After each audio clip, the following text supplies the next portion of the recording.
Muy bien, pues voy a poner a consideración de los profesores invitados un caso clínico. Igualmente, por favor, todo el auditorio siéntase con toda la libertad de levantar la mano y participar en cualquier momento. La idea de este caso clínico es, insisto, demostrar cómo el abordaje multidisciplinario y la participación de todos los especialistas es muy importante para un adecuado estudio y tratamiento del cáncer de mama. La historia clínica es así: es una mujer de 47 años, tiene dentro de sus antecedentes heredofamiliares, la tía materna afinada por cáncer de mama en la postmenopausia. Ella no padece ninguna enfermedad crónico-degenerativa.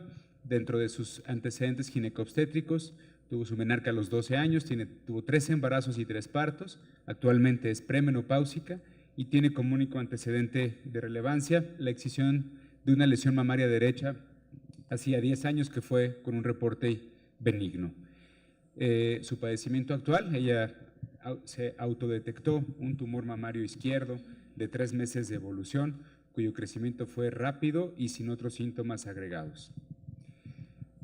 Al momento de revisarla, tenemos una paciente con obesidad, mamas grandes, simétricas, péndulas y un tumor hacia el cuadrante inferior externo de la mama izquierda de 4.5 centímetros de diámetro, sin afectación cutánea, con una adenopatía axilar ipsilateral en conglomerado de 2.6 centímetros. Debido a esta detección de este tumor, la paciente se hizo estudios de imagen. Los estudios basales son estos. Magali, si fueras tan gentil en describirlos. Sí, gracias. Aquí con mi super vista. ¿Sí se escucha? Sí. Bueno, pues yo como ya lo vi, ya hice un poco de trampa, entonces lo voy a describir desde aquí. No es lo correcto cuando leemos mamografía. Pero aquí tenemos una paciente que estas son las proyecciones medio laterales oblicuas y vemos que tiene el tejido mamario con un patrón D, que es extremadamente denso, lo cual ya sabemos que disminuye la sensibilidad de la mamografía. Se ve una masa irregular isodensa de márgenes oscurecidos por el tejido adyacente, ya nos dijo en el cuadrante inferior externo, pero aquí sabemos que está superior. Y no hay calcificaciones, no hay distorsión, y en la axila vemos ganglios en ambas axilas que son de tamaño normal, que tienen, la mayoría de ellos se demuestra el hilio, tiene tejido accesorio bilateral y no veo un ganglio grande ni denso en esta proyección. ¿Quieres ver craniocaudales de la misma? Sí. Craniocaudales, confirmamos la masa que está en el cuadrante inferior externo. Ahora podemos decir que está también en el tercio posterior, que la grasa prepectoral está respetada, que mide aproximadamente así, sin medir a ojo de buen radiólogo, pues como 4, y no vemos otras cosas que nos llamen la atención en esta mama. ¿Te quedas tranquila con una mama densa? En este sentido, hacer un diagnóstico ya con esto, entiendo que habitualmente hacemos estudios complementarios a la mamografía en una mama como esta. ¿Algún estudio adicional? Bueno, en estas obviamente quisiéramos tener todo. Nosotros afortunadamente tenemos tomosíntesis y lo hacemos de escrutinio en todas las pacientes. Aquí tenemos una tomosíntesis donde, perfecto, donde vemos, confirmamos que es una masa porque tiene contornos más de un 75%, que no está afectando la fascia pectoral, que no hay calcios, y básicamente nos aporta, nos confirma el hallazgo. Pero cosas más importantes en la tomosíntesis, que nos deja ver el resto de la mama, que no vemos otra masa. También podemos ver si no hay calcificaciones con la tomosíntesis, porque tenemos 80 cortes en cada secuencia. Claro, tenemos ultrasonido también. Este es el ultrasonido en donde la evaluación axilar es mucho más precisa, lo mencionaba. Con la pura mamografía sabemos que son 4, sabemos que requiere biopsia, que es una masa irregular, y bueno, el ultrasonido nos confirma que es una masa, como alcanzo a ver, 4 centímetros, tiene contornos lobulados, sin embargo en algunas partes tiene márgenes angulares, que es un signo de alto valor predictivo o de malignidad. Tiene algunos septos, vascularidad periférica solamente, pero el 70% de los cánceres no tienen vasos en el interior. Y bueno, en la esquina veo un ganglio francamente anormal. Es un ganglio redondo con una corteza de más de 1 centímetro, con vascularidad cortical anormal, con un hilio que está aplastado, como en signo de mueca, altamente sospechoso. Es un ganglio metastásico, en una palabra. La clasificación de BIRATS con base a los 3 estudios que mostramos, ¿quedarías? ¿Cuál sería? BIRAT 5. BIRAT 5. ¿Esta paciente sería elegible a hacerle resonancia magnética con relación a la plática que nos diste previamente? O sea, ¿valdría la pena hoy, con estos estudios que tenemos, con la información que tenemos, valdría la pena hacerle una resonancia magnética? Sí, nosotros valoramos mucho, antes de decidir, en la mama densa, si la tomosíntesis es negativa, si la mama es bonita por eco, porque son mamas, estas mamas densas pueden ser ecogénicas en el eco, entonces son blancas, homogéneas, pueden ser blancas, homogéneas, nosotros nos sentimos tranquilas. Cuando el clínico nos pregunta eso, digo, no veo ningún cáncer y pasó, y no hay calcios, o sea, la verdad es que me siento tranquila. Sí, doctor Bargalló. Claro. Por supuesto. ¿Una sola tía? Sí, sí vi la historia que una sola tía y…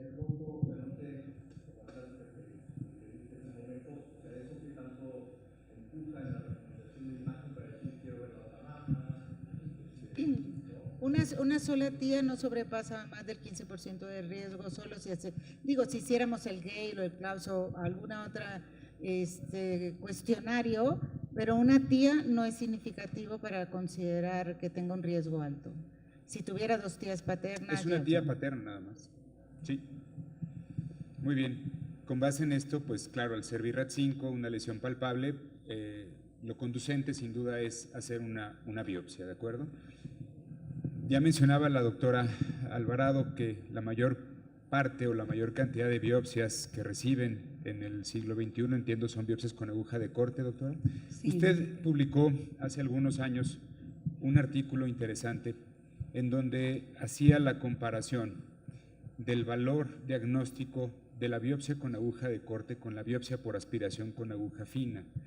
Y la certeza diagnóstica en ese artículo que usted publicó no era tanta la diferencia, ¿cierto? Para certeza diagnóstica hablo al respecto, porque una jeringa la tenemos todos en el consultorio y no necesariamente una aguja de corte la tenemos todos en el consultorio.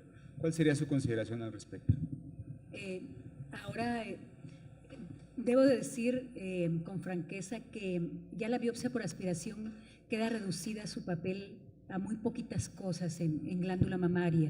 Y, por ejemplo, en algunos centros donde todavía se practica el ganglio centinela sin muchas cosas muy elegantes, pues, o desarrolladas, la biopsia por aspiración ayuda para ver si realmente el ganglio era o no positivo para lesiones como quistes, pero mi recomendación en la actualidad, y eso es recomendación ya universal, es el diagnóstico debe hacerse con biopsia con aguja de corte. Si no tenemos biopsia con aguja de corte, será mejor entonces enviarla a un sitio donde sí se tenga. En donde sí se tenga. Porque el problema que tenemos, y el doctor Bargalló, le he escuchado un par de pláticas al respecto, es que, pues sí, en el siglo XXI, en el INCAN, en el FUCAM, se cuenta con biopsias con aguja de corte o se cuentan con instrumental para hacer biopsias con aguja de corte, pero en el interior de la República Mexicana hay muchos sitios en donde pues, se seguirán haciendo biopsias incisionales o excisionales quirúrgicas y bueno, pues eso es lo que hay, sin lugar a duda. Por ejemplo, perdón, nada más un pequeño, hay lugares en donde tienen grupos de citopatólogos especialistas en, por ejemplo, el doctor Luigi De Bonito en Ancona, Italia, y ellos, pero porque hay un grupo multidisciplinario, ellos toman la biopsia, etcétera. Pero incluso si uno ve los libros de patología, el tema cada vez se extingue más. En México hay zonas que hay zonas con alto nivel social y cultural y económico y zonas que no lo son. Sin lugar a dudas hay un espectro de diferencias dentro del país muy notorias, eso es muy cierto. Le hicimos una biopsia con aguja de corte y esta es la laminilla, doctora. Sí, se observa un carcinoma ductal infiltrante, aquí se ve de alto grado. Habría que hacer aquí los marcadores que ya no los pusieron. Este es un acercamiento, doctora. Sí, se ve un carcinoma de alto grado. ¿Carcinoma ductal infiltrante? De alto grado, me parece. Sí, porque es muy pleomórfica la célula, pero grande como para llamarle lobulillar o algún otro tipo de neoplasia. Muy bien. Entonces tenemos grado 3. Efectivamente, fue una carcinoma ductal infiltrante grado 3. Recordar que era una lesión de 4,5 centímetros, que tenía una adenopatía axilar en conglomerado, y hasta ahí íbamos. ¿Sí? Algo interesante es cuando es conglomerado un solo ganglio. O sea, cuando es un solo ganglio, cuando está en conglomerado, ¿cierto?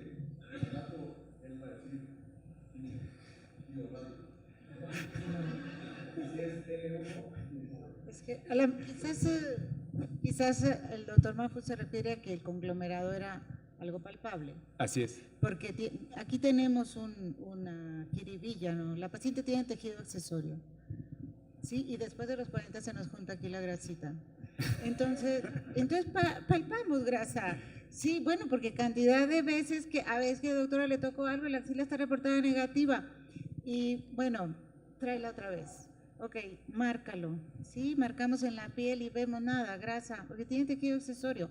Esa paciente tiene tejido accesorio y tiene como 8 ganglios normales. Y tiene un ganglio anormal visible. Sí. Yo no sé si evaluamos nivel 1, nivel 2, nivel 3, porque es un estudio dedicado a la axila, pero al menos tenemos uno. Bien. ¿Alguna consideración del público? El N2 clínico ha sido, la descripción del N2 clínico se refiere a adenopatías que están fijas hacia la parrilla o fijas entre sí. Ciertamente el manual de la AJCC y del TNM no describen con claridad cuándo es un N2 cuando son fijas entre sí. Nosotros en una revisión que hicimos encontramos que deberíamos de considerar más de una adenopatía en conglomerado cuando miden más de 2,5 centímetros. Y es algo que hemos tomado en cuenta dentro de esta institución, pero que no podríamos, vaya, es algo interno, que no está definido claramente en la literatura, que no está definido en el manual de la JCC y que al medir 2,6 clínico lo dimos como N2 y así lo manejamos acá en consenso, no es algo arbitrario. Lo revisamos, encontramos una publicación muy vieja en este sentido, porque realmente, insisto, en las guías, en el sistema de estadificación de la AJCC no viene con claridad cuando hay un N2 clínico que sea fijo entre sí los ganglios. Muy bien. ¿Qué estudios de extensión le haríamos en este caso? ¿Qué sugieren? Estudios de extensión para etapa clínica 3, ¿no? Para etapa 3, ¿no? Doctor John Bart, aquí habitualmente, con base a los lineamientos que utilizamos en México, un cáncer de mama en etapa 3 lo estadificamos con laboratorio clínico completo, un perfil bioquímico, les hacemos radiografía del tórax, ultrasonido hepático, gamagrama óseo y, si la paciente tiene algún síntoma, alguna cosa dirigida. No hacemos estudios mayor a eso, como un PET-CT, por ejemplo, o una tomografía tóraco-abdominal. ¿Cuál sería el proceso de estadificación de una etapa 3 en España? Que sé que tienen pocos pacientes en etapa 3, pero sí que los hay. Nosotros, la diferencia en el estadio 3 es que sí que plantearíamos, más que estudio radiológico por radiografía de tórax y ecografía abdominal, haríamos un TAC. Un TAC, una tomografía. Sí, porque al final muchas veces ahorras tiempo, porque en algunos procesos radiológicos parece mentira, pero cuesta más que te hagan una ecografía abdominal que un TAC tóraco-abdominal. Entonces, el proceso habitual es el estudio con TAC tóraco-abdominal en el estadio 3. Esta es la única diferencia que yo hubiese visto si hubiese sido un estadio 2, que era N1 solo, esta paciente la hubiese estadificado con radiografía de tórax analítica. Analítica, nada. Pero en el estadio 3, que en nuestro escenario sí que es poco frecuente, sí que hacemos TAC. El PET no lo contemplamos. De todas maneras, esta paciente, yo antes de plantear el estudio de extensión, también hubiese preguntado por el fenotipo molecular. Ahora porque vamos. me puede variar un fenotipo molecular. ¿Pero por qué un triple negativo lo estadifica, le hace un proceso de estadificación diferente a un luminal, por ejemplo? Por ejemplo, si esto es un luminal A, Sí. pues probablemente le voy a ahorrar cosas, ¿vale? Si es un luminal B, un HER2 o un triple negativo, pues probablemente voy a incidir más todavía en el tema del TAC. Entonces, independientemente de la etapa, ¿el subtipo biológico sería algún tema a considerar para hacer estudios de extensión diferentes? Sí, porque también va a cambiar mucho también nuestra decisión terapéutica. Ok. Muy bien, todo salió negativo y ahí está la inmunistoquímica que solicitaba el doctor John Bart. Doctor Alvarado, si fuera tan gentil de describirle. Ahí vemos que los receptores es un luminal B, porque vemos que hay positividad de estrógenos y progesterona. El HER2 es negativo, pero el Ki67 es 100. Lo que yo quiero mencionar, estaba yo por traer, pero dije, no, se va a hacer muy larga la plática. Estamos haciendo, casi ya terminando en el Hospital Oncología, un trabajo de triples positivos. Y a esos casos, impresionantemente, vaya, tenemos etapas 2, 3 con abundancia, pero aún así son casos muy agresivos. Buscando en la literatura solamente hay un artículo, y es un artículo de revisión, pero no de casos. Y ahora empieza a aparecer, como yo decía hace un rato, la literatura, no nada más de los luminales B, porque el luminal B, dice uno, está emparentado al luminal A, pero en realidad no, el luminal B se emparenta más a las lesiones más agresivas. Entonces, ahora hay artículos en donde incluso luminal A tiene una estratificación de varios tipos. Entonces uno dice, bueno, expresa marcadores hormonales, pero con ese KI67 tendría uno que hacer incluso, estamos haciendo también con la doctora Gaby Torres de Salud Pública un estudio en donde ahí la citocreatina 8 se ha visto que empieza a disminuir como un marcador, y nosotros lo hemos visto en estos tumores luminales B, cómo la citocreatina 8 reduce como factor pronóstico. Yo creo que es otro tipo de tumores. Fíjese que en la última reunión del Consenso Nacional de Colima para el manejo del cáncer de mama, hubo una discusión interesante dentro de los patólogos con relación a la distinción entre el luminal A y el B, en donde, claro que el Ki67 es un marcador importante, pero que su variabilidad de alguna manera limitaba un poco su uso de manera rutinaria, y se decidió no tanto utilizar el Ki67 sino el grado, de manera que una lesión que expresara receptores de estrógenos y progesterona pero que fuera grado 3 debía catalogarse como un luminal B, independientemente de cómo estuvieran los índices de proliferación. Claro, si es HER positivo siempre será luminal B. Y eso pareciera que ahora para el consenso de 2017 se va a volver a cambiar. No sabemos todavía, porque en la última reunión que tuvimos, los patólogos que participan en el consenso no estaban muy contentos en haber eliminado este factor para la clasificación biológica o molecular.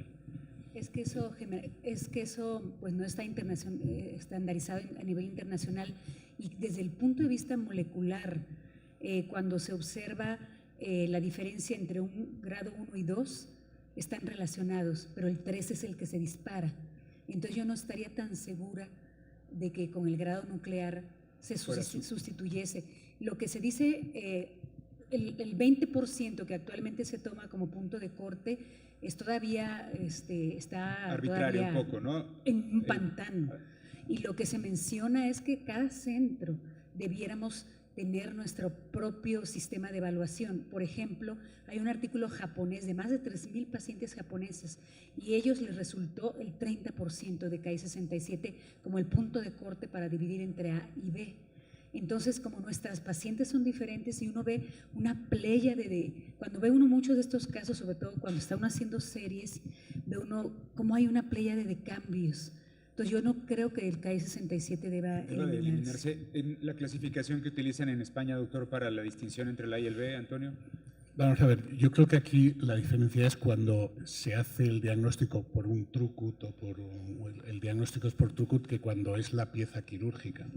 Porque yo creo que el gran debate que tenemos y el problema que tenemos muchas veces es que la información del Ki67 en una muestra muy pequeña tiene un índice de error alto, y es peligroso tomar decisiones cuando ese Ki67 está en una franja, pues nos ha pasado, Ki67 muy bajo en la biopsia, y en la cirugía te sale un Ki67 del 25% y se te queda una cara de tonto bastante importante, ¿vale? Pero sí que es cierto que nosotros se utiliza mucho. Yo creo que el gran problema que tenemos con el Ki67 en la estandarización es la resistencia de los americanos, porque tienen las plataformas con un acceso full garantizado. El tema es que para la toma de decisiones, por ejemplo, para una paciente que va a ser sometida primero a cirugía o a quimioterapia, pues idealmente le tenemos que poner nombre, y eso es con el TrueCut, ¿cierto? Indudablemente, pero es cierto que tenemos una franja ahí de indeterminación, que el Ki67 no siempre ayuda. ¿vale? Y no digo, este es un caso muy sencillo, porque aquí no hay ninguna duda, pero con un Ki-67 del 15% tenemos un problema. Obviamente aquí porque el grado es también muy claro, pero tampoco es siempre el grado claro en un throughput, sobre todo cuando son muestras muy pequeñitas. Entonces, realmente sí que tenemos un problema de estandarización y de aceptar cuál es eso, pero tenemos que jugar con esas armas. Sí, la llamada variabilidad intertumoral, que ahora ya sabemos, incluso ahora la doctora que mostraba todas estas lesiones multicéntricas, que ahí va la variabilidad intertumoral incluso. Entonces, ese es uno de los grandes problemas. Por eso es el concilio entre las multidisciplinas para llegar a una conclusión terapéutica. Sí, Enrique. El abordaje diagnóstico tiene mucha reflexión de lo que significa hacia adelante y con qué nos vamos a tropezar. Claro, sin duda. Entonces, o sea, como que a veces minimizamos es que el diagnóstico sea así. Creo que es una gran reflexión de contra qué nos vamos a enfrentar después, si le pido Ki-67 o no, si es un throughput o no, con lo que acaba de decir el doctor Llombart, ¿no? Y con qué patólogo estás enfrente, porque... Perdón, no, adelante. Nada más para terminar, porque en los mejores centros hospitalarios de patología de Estados Unidos hay una discordancia hasta del 20-30% en algunas cosas entre los grados, sobre todo en el grado 2. Entonces, sin duda tienes que saber cuál es tu equipo con el que estás tomando, y ahí retomo lo que decía la doctora hace un momento. Siempre tienes que revisar, si tu truco viene de afuera, siempre tienes que revisar la patología y la inmuno y probablemente volverla a hacer, porque a veces revisan las laminillas de quien la hizo y probablemente están fijadas con diferentes condiciones, ¿no? Sí, aprovechando que está el doctor Llombart, y no vamos muy lejos, para evaluar HER2, en España incluso hay cursos para saber interpretar el HER2. Entonces también tenemos gran variabilidad, no nada más el Ki-67, ¿cuándo realmente es positivo un HER2? Entonces todavía estamos en pañales en muchas cosas. Sí. En España, la Sociedad Española de Anatomía Patológica examina a los distintos hospitales, mandando muestras regularmente que tienen que evaluar y tienen que ser acreditados en base a los resultados. Se tienen que acreditar los servicios de anatomía patológica para HER2 y receptores, no por Ki-67, pero en este momento para HER2 absolutamente. Muy bien. Este fue el resultado de la inmunohistoquímica, que creo que estamos de acuerdo. Tiene baja expresión de receptores de estrógenos, intermedia de progesterona, HER negativo y un índice de proliferación alto. Entonces, es una etapa clínica 3A por un T2N2M0 y un subtipo biológico luminal A. ¿Cómo la manejaríamos? ¿Qué propuesta de tratamiento le ofreceríamos a esta paciente, Enrique? Yo creo que le daríamos quimioterapia neoadyuvante. ¿Sí? Nosotros seguramente es lo que habitualmente propondríamos. Solo, porque tú tocaste lo del ganglio, porque si te la vendo ahora a ti al revés, si es una etapa 2B por un T2N1 luminal B, ¿también? A ver, es un luminal B, o sea, la posibilidad de respuestas no son tan amplias como las que tiene el triple negativo ni las que tiene el HER positivo. Entonces, 16% según el artículo de la Patricia Cortázar, ¿no? Sin duda, ahora la paciente juega un papel importante en esto. O sea, yo Claro. le preguntaría a la paciente, ¿tú quieres conservar la mama? O sea, probablemente con ese volumen, si la paciente tiene un interés en conservar la mama, probablemente sí pido que se disminuya un poquito. O sea, específicamente en el escenario de los luminales, no es controvertido, aquí está el doctor Llombart, es controvertido el valor que tiene la neoadyuvancia en ese escenario. Yo creo que no.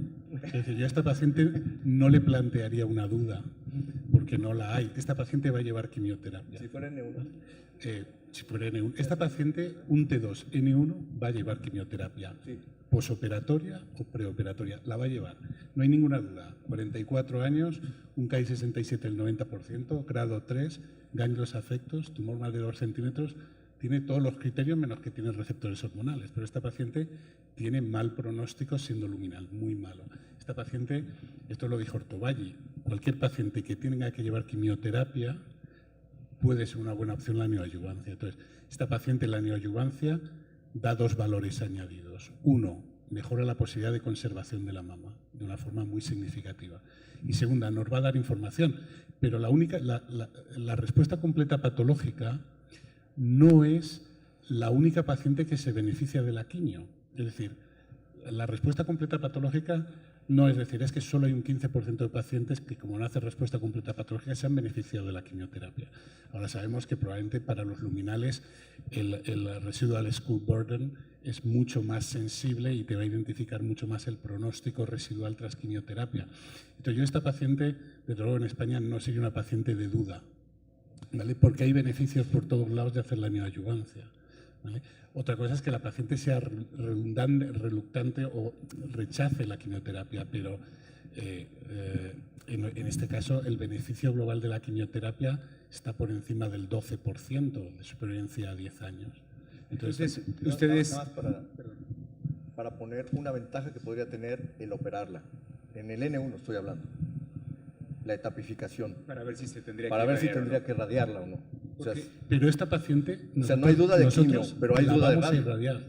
Esta paciente, con neoadyuvancia, esta paciente es N1 y el criterio de radioterapia lo fija el estadio previo a la neoadyuvancia. Aunque haga una respuesta completa patológica, esta paciente del comité ya sale con un plan estratégico que incluye radioterapia. Mira, Antonio, menciona esto, Enrique, porque en México tenemos, la limitación que tenemos y la disponibilidad que hay de aceleradores lineales está limitada, ¿no? Somos muy selectivos para radiar pacientes en el grupo de 1 a 3 ganglios positivos. El N1, o sea, el tener de 1 a 3 ganglios positivos o el tener un ganglio positivo no es indicación absoluta de radioterapia o es mastectomía. Claro, si fue llevada a cirugía conservadora o si cumple con otros criterios, un T3 o un T4 seguro, sí. Pero la pura afectación ganglionar entre 1 y 3 ganglios, cuestionamos y analizamos factores adicionales para tomar la decisión si se radia o no. Y en especial la edad, cuando tomamos en cuenta, es a menores de 40 años. Claro, en muchos centros hospitalarios la presencia de un ganglio positivo es indicación absoluta de radioterapia postmastectomía, no en México. No en México. Y además, perdón, es un debate mundial. O sea, entendemos la postura que deben tener en tu centro, porque la tienen así en muchos otros, y la entendemos perfecto, pero es un tema de controversia sin duda internacional. Sí, no, vamos a ver.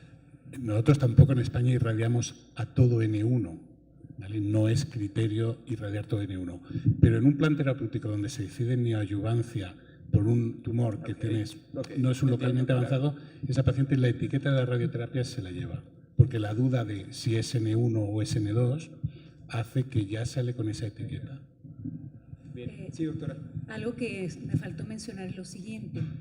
El estrógeno y la progesterona están reducidos y hay artículos que señalan que a menor proporción de positividad es una peor respuesta.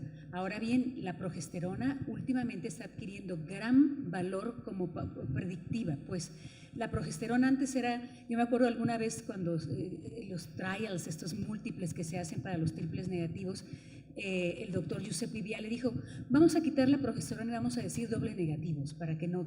Pero actualmente se ha visto que, y uno ve los casos, que están los estrógenos 80 y de pronto la progesterona cae hasta el 20, es un factor también pronóstico.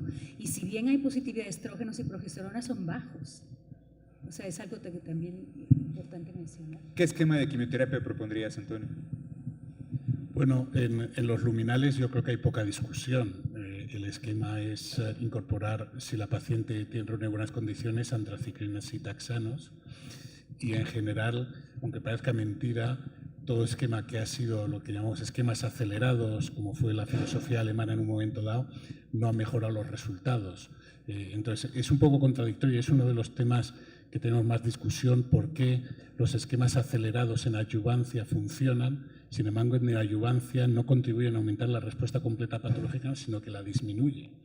Y es un problema de que, como comentaba, de que no identificas a los que se benefician de la quimio exclusivamente por la respuesta completa patológica, y el segundo es porque necesitas un timing probablemente para que se acabe de consolidar esa respuesta completa patológica. Entonces el esquema que yo utilizo actualmente en mi centro es muy parecido al que le aplicasteis, es EC por 4 seguido, en nuestro caso es Taxotere cada 3 semanas. Aquí utilizamos, este caso fue cada 21 días, pero habitualmente se utiliza semanal el Paclitaxel con fines de disminuir.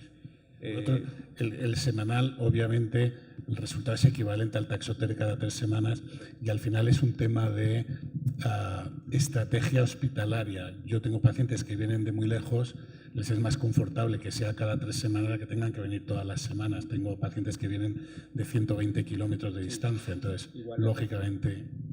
Correcto. ¿Alguna opinión del auditorio? ¿Vamos bien? ¿Sí? ¿Todo bien, Brenda? Ok. Doctor Rodríguez, ¿alguna opinión que quisiera darnos? Va todo bien. Muy bien. Pues recibió este esquema de tratamiento y pues una lesión que con un índice de proliferación alto, con baja expresión de receptores hormonales, tuvo posterior a la quimioterapia una respuesta clínica completa. Y estas son las imágenes. Como podemos ver, se colocó un clip intratumoral porque, como bien mencionaba el doctor Bargalló, es una paciente en donde consideramos hacer cirugía conservadora y por eso le colocamos un clip intratumoral antes de iniciar la quimioterapia. Estas son las proyecciones basales, Magali, post-quimioterapia, y aquí está pre y post-quimioterapia, las proyecciones basales. Sí, pero… ¿Tú qué tienes todo? ¿No? Resonancia, PET, ¿no? Tu recomendación para valorar la respuesta sería con PET o sería con resonancia o con estos estudios convencionales. Pues está muy demostrado ya que la mamografía es útil en casos en que la mama transparente te deja ver el tamaño y puedes medir y sacar un volumen, ¿verdad? Y el ultrasonido es un poco mejor que la mamografía si es estamos hablando de invasor, porque en el in situ calcificaciones, por supuesto, la mamografía no sirve para nada porque no se van a desaparecer los calcios. Pero en este caso es muy fácil valorable que la masa prácticamente desapareció. Tenemos el clip. No me atrevería yo con una mamografía a decir que es una respuesta completa, pues yo tengo que decir que no se ve masa, y el mejor método de los tres, el de resonancia magnética, definitivo. Ahora, qué bueno que toca el tema, doctora, porque se fue con jiribilla, conozco a mi amigo. La resonancia magnética ha sido de mucha utilidad para evaluar la respuesta a la quimioterapia neoadyuvante, pero nos cuesta mucho trabajo planear una cirugía con las imágenes de la resonancia, doctora. Nos cuesta trabajo por… Pero la cirugía la vas a planear con la mamo al final. ¿Cómo? Bueno, o sea, con las imágenes de la resonancia uno dice la respuesta, sí, pero al final el marcaje es con mamografía, con el clip. Sin duda, pero ¿qué hay con esas respuestas, por ejemplo, por resonancia magnética, que son respuestas fraccionadas? Es decir, que no es una respuesta concéntrica, que no es una… Sí, bueno, hay 4 formas de medir la respuesta a la quimio neoadyuvante. Uno es ver la morfología, entonces, bueno, que si disminución concéntrica, que si concéntrica con satélites, que si fragmentación o no realce o no respuesta, esa es una parte de la valoración. La otra es… Bueno, el tamaño, el volumen, con el RECIST, mides volumen en resonancia y puedes escoger la misma imagen. Eso es la maravilla de la resonancia, que tú puedes decir, aquí está la vena, tengo esta, es el mismo corte y puedo hacer un volumen en la imagen inicial y en la posterior, entonces tienes un volumen real con el método de RECIST. Sería una indicación entonces este caso para hacerle una resonancia magnética. Te quedarías tranquila para hacerlo. La verdad es que, mira, uno utiliza lo que tiene más, claro. y la resonancia cuesta. En este caso, la verdad es que vemos muy claro que hay una respuesta, pues, prácticamente completa. Ese es por ultrasonido, tiene ese lugar. El ultrasonido es maravilloso para ver también la respuesta de las masas. Entonces quedó una cosa de 4 milímetros. Para mí es imposible decirte completa, pues completa en resonancia es cuando no pinta nada. Claro. Aquí que tengo un residual mínimo, ¿no? Quizás 3 milímetros, yo diría respuesta parcial mayor, quizás 95%, no lo sé. Puede haber células escasas ahí, no lo sé. Es muy soberbio decirte eso, completa con las imágenes, o sea, casi completa. Para el doctor, o sea, esto finalmente vamos a ir cambiando. O sea, ahorita dijo, el mejor esquema es pero de pronto, en el momento que empiecen a salir nuevos fármacos y si ahí metemos otros subtipos moleculares y todo eso, ustedes van a querer estar valorando esa neoadyuvancia. Y la pregunta es, hoy, ¿cómo debemos de ir aprendiendo con imagen ¿A cada cuándo le pedimos una imagen? Si el ultrasonido, si el PET. Este es un tema polémico y yo tengo una visión un poco diferente, porque al final la resonancia te da mucha información. Y has puesto otro ejemplo, igual que el PET. El problema es qué valor tiene. Es decir, nosotros durante un tiempo hicimos mucha resonancia en neoadyuvancia. Y todos los equipos en España, cuando empezaron a valorar qué información nos había aportado, tenemos varios problemas. El primero, cuando planteas una neoadyuvancia en este momento, la neoadyuvancia no tiene rutas de escape. Es decir, una neoadyuvancia solo se interrumpe si hay progresión. Y la progresión es clínica y por ecografía. Pero el plan terapéutico en ausencia de progresión viene definido. Y no hay ningún estudio, incluso los pocos que han habido, son absolutamente decepcionantes de que cuando no hay respuesta, no en progresión, cuando no hay respuesta, cambiar de tratamiento. No hay ventajas de cambiar de tratamiento en curso. Claro, entonces, todos los estudios actuales, de hecho, no están incidiendo en las no respondedoras cambiar a mitad de tratamiento. Lo que se está tratando es aquellas que no respondan, tras cirugía, ver si la incorporar estos nuevos medicamentos va a poder cambiar la historia natural. Entonces, este es uno de los problemas. Nosotros utilizamos la resonancia en neoadyuvancia, pero en la estadificación inicial, por ver si, y sobre todo en una mama como esta, nosotros sí creo que hemos hecho una resonancia, ¿vale? Simplemente para estar seguros de que no hay multifocalidad en una mama, que la intención de la neoadyuvancia también es conservar la mama, ¿vale? Pero luego no hubiésemos hecho ningún otro estudio. Pero no es hasta cierto punto un poco inapropiado completar el esquema de tratamiento cuando estamos viendo que no tiene respuesta. O sea, ¿por qué completarle la quimioterapia? Esto es un error, ¿vale? Porque es asumir, de nuevo, que la respuesta completa patológica te identifica a los que se benefician de la quimio, ¿vale? Cuando sabemos que no es así, que hay otro tipo de factores que seguro están interfiriendo. Entonces, si tú interrumpes el tratamiento a mitad y la operas, ¿qué vas a hacer luego? ¿Completar el tratamiento? Es decir, otra cosa es, porque además tenemos un problema muy malo, es que normalmente lo valoramos principalmente por exploración clínica, claro. ¿no?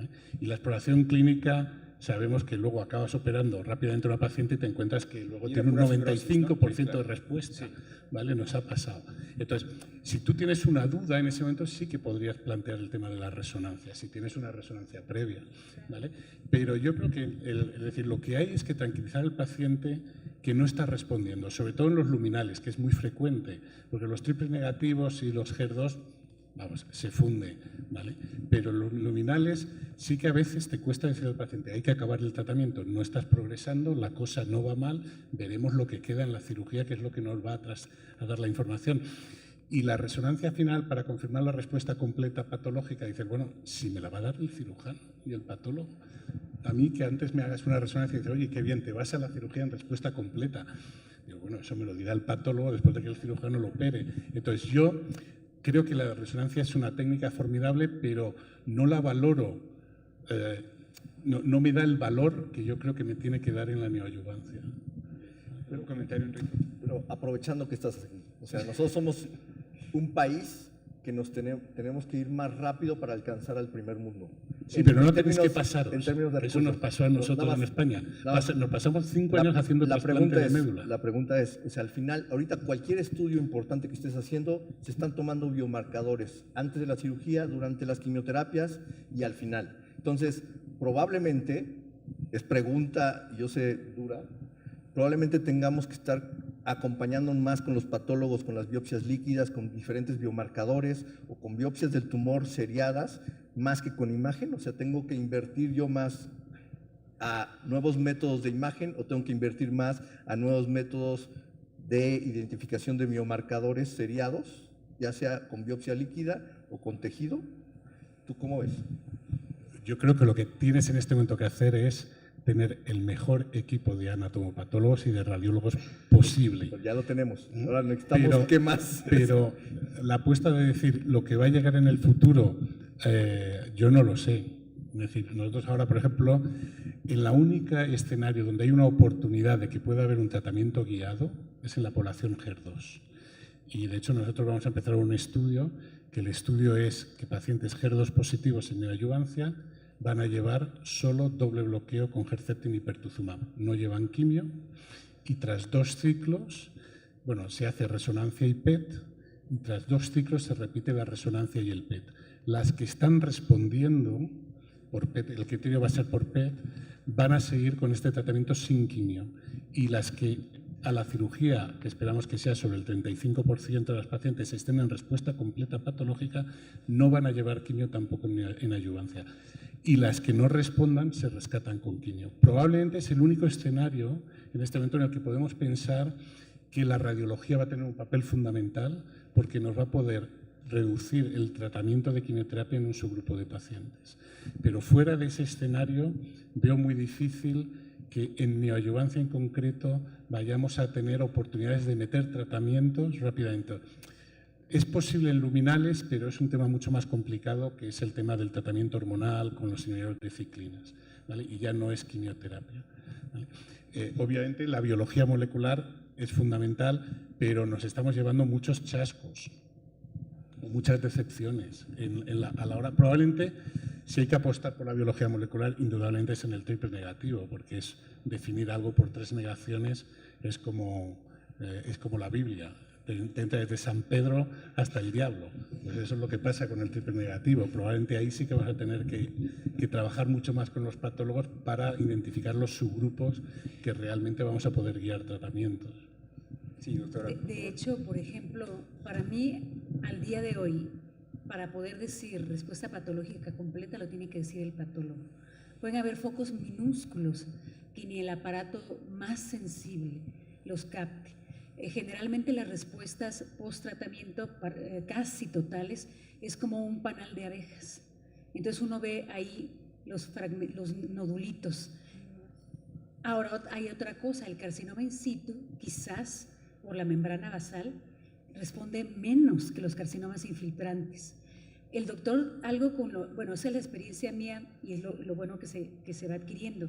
En el libro del doctor Rosen se lee que el grado de respuesta de la mama es igual a los ganglios. Yo he encontrado a través de todos estos años que el ganglio le crea un nicho al tumor que responde menos que la glándula mamaria. Y finalizo el comentario en lo siguiente: si uno observa, ve este libro bellísimo del doctor Harris, para mí el mejor de patología en general, que por dicho de paso, la esposa es hematopatóloga, Nancy Harris. Él ahí pone las 12 o 13 clasificaciones que hay para evaluar respuesta patológica completa y hay gente que no se pone de acuerdo. Cuando nosotros hicimos un trabajo hace ya muchos años en el Hospital de Oncología, era antes del HER2, porque con el HER2 como neoadyuvancia ha aumentado la respuesta patológica completa. Tuvimos una respuesta patológica completa del 8%, pero nos enfrentamos a qué vamos a utilizar como respuesta patológica completa. Y hay gente que dice, no, si hay in situ, yo le llamo completo. Hay gente que incluso, no recorta la escala, dice, si hay ganglio positivo, yo le llamo, y la mama negativa completa. Nosotros tomamos una respuesta patológica completa cuando no hay ni in situ. Ni in situ siquiera. Ni in situ, pero también hay falta de estandarización también en lo que es, incluso en patología, una respuesta patológica completa. Okay. Bueno, continuando con el caso y repasando un poco, una etapa 3A, subtipo luminal B, HER negativo, que recibió tratamiento con quimioterapia neoadyuvante y tuvo una respuesta clínica y radiológica completa. ¿Cuál sería el siguiente tratamiento que propondrían? Si la paciente desea cirugía conservadora y disección radical de axila. Así es, esto fue lo que se le practicó, una cirugía conservadora previa colocación de arpón dirigido hacia donde estaba el marcador metálico y disección radical de axila. Ahí está la colocación del arpón en el sitio donde estaba el clip. Este es un código que utilizamos en el Instituto de Enfermedades de la Mama para orientar la pieza quirúrgica y para que, pues con ayuda de los patólogos, se pueda hacer una evaluación intraoperatoria que rutinariamente la hacemos tanto radiológica como histopatológica para la evaluación de los márgenes. Esta paciente, como podemos ver, es una paciente con un con un volumen mamario suficiente. Pues platicando con la paciente y viendo el caso, se le propuso hacer una cirugía oncoplástica, es decir, remover el tumor primario junto con un procedimiento de movilización de colgajos con un patrón en el cual incluyó hacer una simetrización de la mama contralateral. Y este es el análisis de la pieza, doctor Alvarado. Este es el tumor primario. Que se ve respuesta completa ahí, solo macrófagos. Solo macrófagos. Sí. Necrosis. Sí, uno generalmente ve eso, necrosis, puede haber numerosos macrófagos. Y algo muy importante, la neoadyuvancia, en este caso, promueve la megalia de células de conductos no neoplásicos. Entonces uno debe tener mucho cuidado porque uno puede decir, ay, aquí hay un carcinoma in situ o algo, y no es más que la atipia ocasionada en el epitelio no neoplásico por la quimioterapia. Entonces eso tiene uno que evitarlo. Necrosis también. Este es el nivel de los ganglios De axilares. los ganglios doctor. con disminución de los linfocitos, fibrosis que se ve, y hay que ser muy cautos porque luego cuando hay células viables se pueden ver como células plasmáticas. Entonces, a la menor duda tiene uno que hacer queratinas. Entonces, que también la queratina no es una panacea porque nos puede ser positiva en varias cosas por ahí, pero eso ya es lo que tiene uno que ver, que no sea un falso positivo. este fue el reporte de patología, una respuesta patológica completa, no hubo ningún residual. Aquí utilizamos el sistema de Miller-Payne, actualmente estamos utilizando el RCB, doctora. No sé cuál sea la sugerencia de usted para la... Nosotros utilizamos el de Miller. El de Miller-Payne. Sí, a mí es el que más hemos ¿En el Instituto de Cancerología también? ¿No usan RCB, Enrique? ¿Doctor John Bart? Bueno, nosotros damos, el primer informe es el Miller-Payne, pero luego se pide, cuando no hay respuesta completa patológica, que se haga el RCB. Ok, muy bien. Pues esta paciente tuvo respuesta patológica completa. Ya platicaban del impacto de la quimioterapia neoadyuvante en cáncer de mama, ¿no? Con relación a esta paciente tuvo una respuesta patológica completa. ¿La consideramos curada, doctor Yomba? Pues obviamente no. Es decir, obviamente no. Esta paciente tiene todavía que hacer tratamientos muy importantes. ¿Vale? Entonces, pero asumimos que le va a ir muy bien. Asumimos que tiene un pronóstico muy bueno. Entonces, su etapa 3A con grado 3 y con un Ki67 del 90%, esto neutraliza, esta respuesta neutraliza todo ese perfil clínico agresivo y de mal pronóstico que tenía la paciente. Hombre, yo diría que... diga que sí. Que lo cambia. No, porque esta paciente... Hay que felicitarla, yo no entro a una paciente con respuesta completa patológica, aunque tenga in situ, le felicito, pero es decir, le digo, esto ha sido extraordinario y el resultado es excelente, pero no dejo de reducir, es decir, no le hablo de un pronóstico del 100%, porque yo creo que es muy importante la segunda parte, lo que llega ahora. Es decir, por un lado, esta paciente tiene que llevar radioterapia y luego hay que discutir el tratamiento hormonal. Y es importante que la paciente también cumpla el tratamiento hormonal, ¿vale? Entonces, yo creo que esta paciente tendrá ese pronóstico cuando estemos seguros de que está cumpliendo todo el tratamiento. Claro. Y efectivamente, posterior a esto... Si tuviéramos hoy que diseñar un protocolo para ese punto intermedio, para darle radioterapia o no, ¿crees que valdría la pena considerar las respuestas patológicas que sistémicamente se lograron? Adelante. No hay información. Si tuviéramos que hacia adelante. Híjole, yo creo que nos va a dar un poquito de información el SBP51 que está corriendo. Pudiera dar algo de información y extrapolando lo que salió en el SBP18, ¿no? En donde las que sí tienen respuesta patológica completo, independientemente de la adyuvancia que recibieron, iban a tener un mejor pronóstico de supervivencia y a la recurrencia de lo correcto. Pero podríamos dejar de radiar ya o sea, eventualmente. La visión de Enrique es, sí, o sea, tratando de ser más selectivos, tratando de no sobretratar casos, porque tú se la puedes regresar diciendo, oye, ¿por qué lo operaste? Sí, o sea, si hubiera un elemento, una manera, como decía el doctor Alvarado y Magali, una manera con un método de imagen muy preciso, de imagen molecular, que tuviera una certeza extraordinaria para definir, y esto en cáncer de recto se usó algún tiempo, ¿no? Que hubiera manera de definir con muchísima claridad esto, porque además asumimos que si por imagen molecular no se ve nada, el residual debe ser muy pequeñito y entonces en vez de operarla podríamos radiarla, nada más. En estricta teoría Porque sí. serían focos muy pequeñitos que seguramente la radioterapia pudiera eliminar. Ojo, estamos hablando, no hay nada, esto es una sesión, Sí. es una lluvia de ideas nada más, ¿no? Sí. No Porque lo si sé. él te dice, oye, ¿por qué vas a radiar a una paciente con un lecho quirúrgico, con un lecho estéril? ¿Tú por qué la operaste? Exactamente, claro, y yo creo que parte de la discusión que sigue con respecto a la radioterapia es eso, porque pues cuál es el campo de tratamiento que vamos a indicar, o sea, tenemos muy claramente la indicación de radiación, pero en este caso, siendo un N2 inicial, tendríamos que pensar en incluir el mamaria interna, box supraclavicular, fosa infraclavicular y la axila. Y me parece un campo excesivo para un N2 con respuesta Pero completa, vaya, ¿no? ya mencionaban, la respuesta a la quimioterapia, como sucedió en la mama y sucedió en los ganglios axilares, asumimos que debió haber sucedido en cualquier otro sitio que pudo haber tenido, ¿cierto? En estricta teoría pudiéramos hacer un protocolo. En este momento no tenemos nada. Yo no me animaría en este momento a no hacerlo. Sin embargo, pues en estricta teoría podríamos odiar la radiación. Claro, Incluso pero vaya, seguramente tendremos que esperar estudios. Ahí sí, no información de estudios retrospectivos, sin duda, Enrique, sino ya aquí sí estudios prospectivos, muy bien llevados.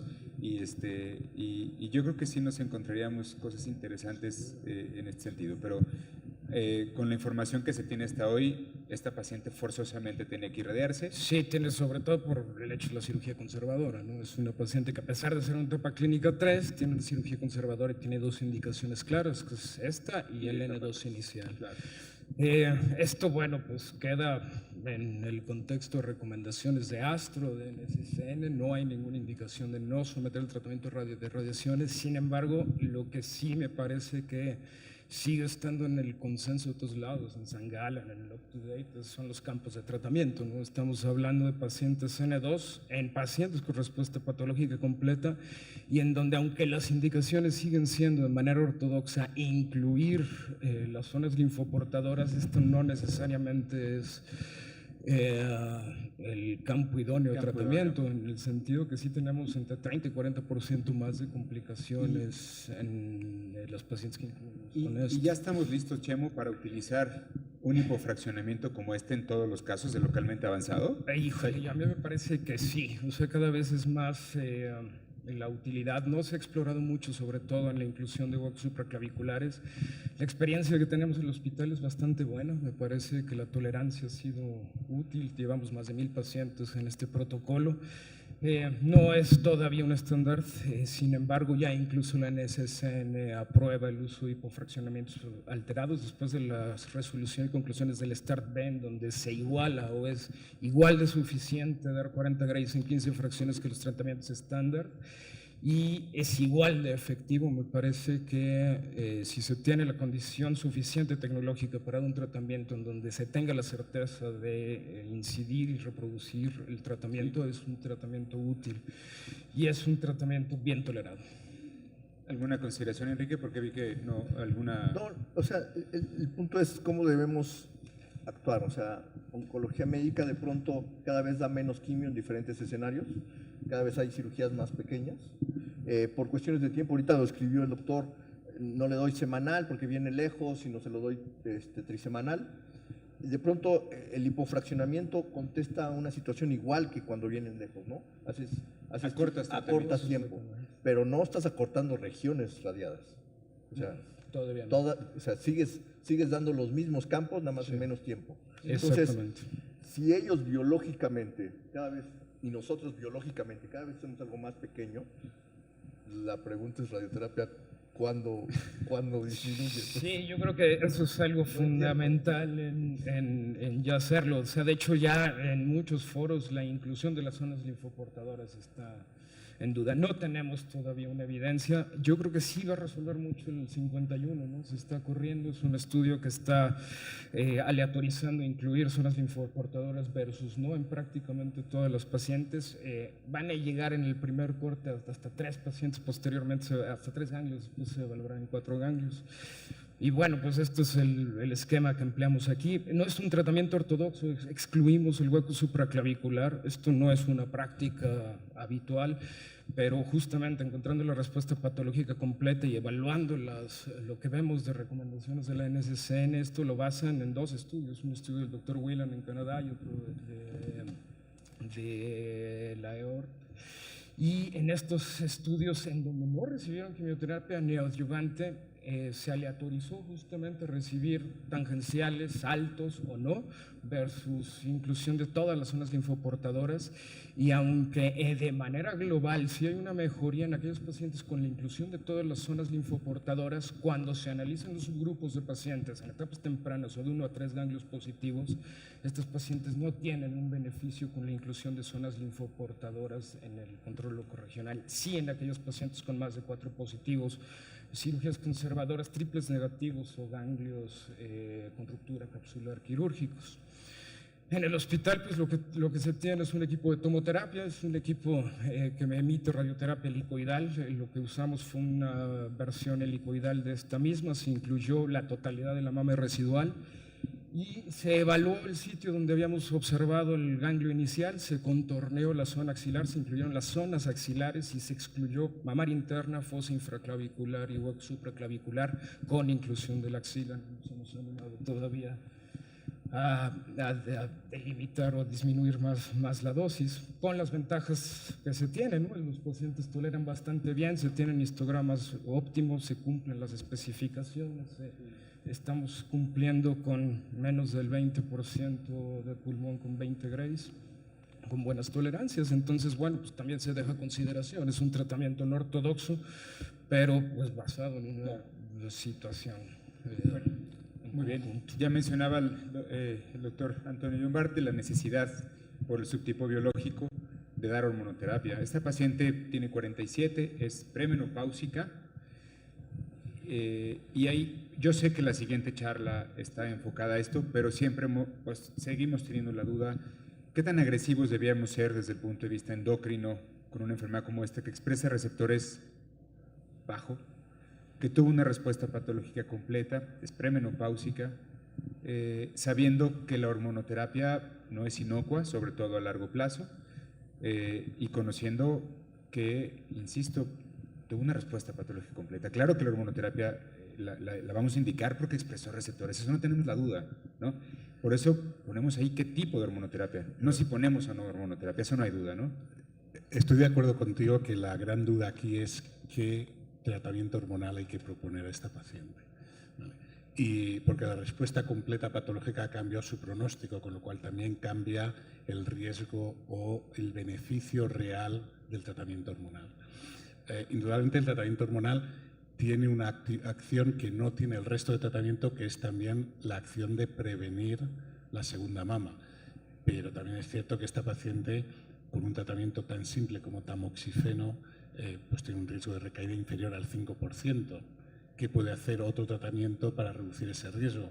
Probablemente en esta paciente sí que habría que sopesar muy bien eso antes de plantear tratamientos, porque sabemos que tratamientos hormonales más agresivos son más eficaces, pero son más tóxicos.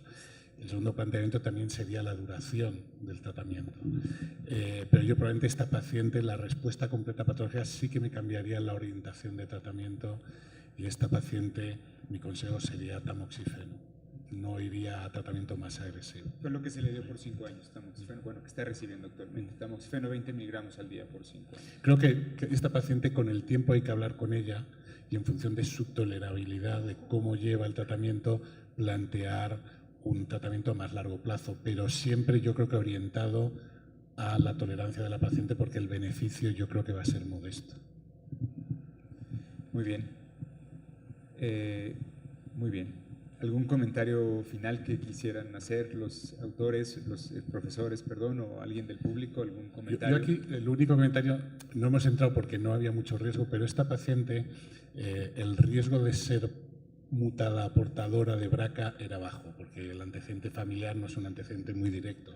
Pero sí que es cierto que nosotros, si hay antecedentes directos que hacen pensar que la sospecha o el riesgo sea más alto, sí que podría cambiarnos nuestra decisión quirúrgica. Entonces, en estas pacientes sí que tenemos una ruta que llamamos nosotros de vía rápida para la determinación, el estudio de BRCA1 o BRCA2, de forma que lo tenemos en menos de 2 meses ese resultado, y en función de ese resultado podemos reconsiderar en comité la indicación quirúrgica. Pero ¿cuáles serían las indicaciones de hacer determinación de mutación BRCA1 o 2? Nosotros, bueno, lo han comentado, si hubiese tenido en vez de 1 o 2 antecedentes familiares, aparte de ella misma, o un antecedente familiar directo en una mujer por debajo de 50 años, sí que es criterio para nosotros para remitir a una unidad de consejo genético y que hagan el estudio rápido, porque hay una decisión terapéutica ligada a ello. Muy bien. ¿Algún comentario del auditorio que quisiera? Yo agregaría, por lo menos en el INCAN, menores de 40 años y triple negativo, va directito a... Nosotros, triple negativo es menor de 60. Toda triple Menor de negativo, 60 menor de triples 60 negativos. se está haciendo BRCA, sí. Vamos a ver, Está complicado. pues esto es lo que tienen que Sí, invertir. sí, claro, claro. Porque al final no es muy caro. Es decir, ¿Mande? determinación de BRCA vale $400. El estudio de BRCA en este momento, por un laboratorio de secuenciación en Europa, está a 400 euros.